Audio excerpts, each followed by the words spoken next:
Okay, you can see I've got my little 4 bits of dough here that have been rolled and rested for 10 minutes, and I just pulled the mat over just to rest them like that.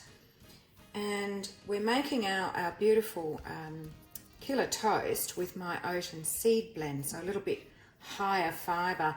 You can see I've got my tin here, and this is the one that you receive if you purchase a TM6 this month. So it finishes on Monday, February 28th. And what I'm doing, the reason I've got my tin sitting there is I want to make it the width of the tin. All right, so I'm just going to press that out a little bit more. If you do that, if you dot bread like that, if it's coming back at you, just dot it like that, and it makes it a lot easier to roll. Here we go, kind of a rectangle. As long as you like, it doesn't really matter.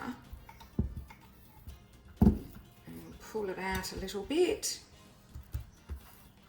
All right, so it's had its first rise and then it's had its 10 minutes rest. And we just roll up and keeping it nice and tight like that.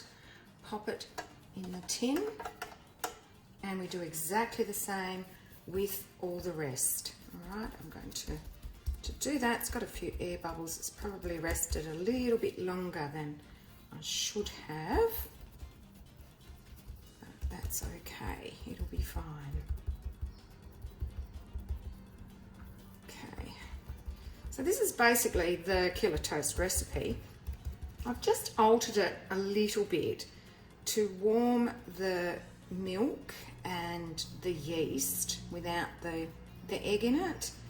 I just think it needs that nice bit of warming at the beginning to get the dough ready, so it doesn't really need as long to rise. It's already started. The yeast's already been activated.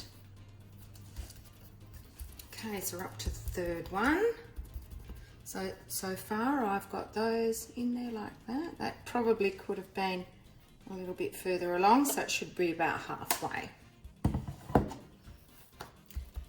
we go. Squeeze out those air bubbles, keeping it the width of the tin.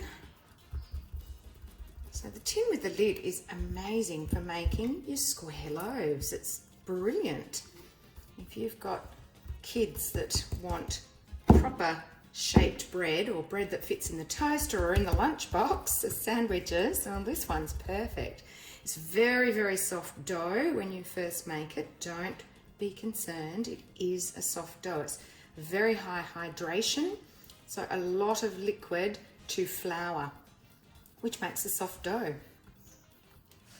Right, so that one in there, and one more to go. And then I'm going to pop the lid on and let it rise in the tin.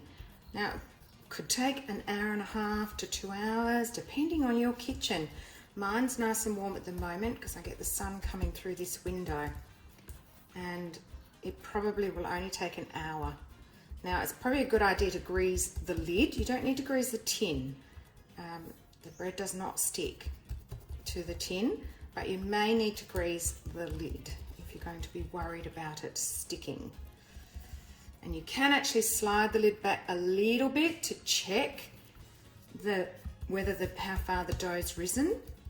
So I like to have it risen right to the top, and probably about, depending how quickly your oven heats up, pop your oven on probably 15 to 20 minutes before, oh no, I've just moved that one and wrecked it, never mind, it'll be okay, before the dough's finished rising. Right, so they're like that at the moment.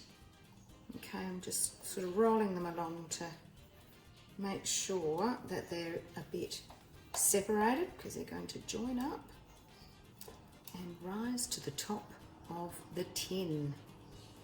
And I'll show you some photos about that later.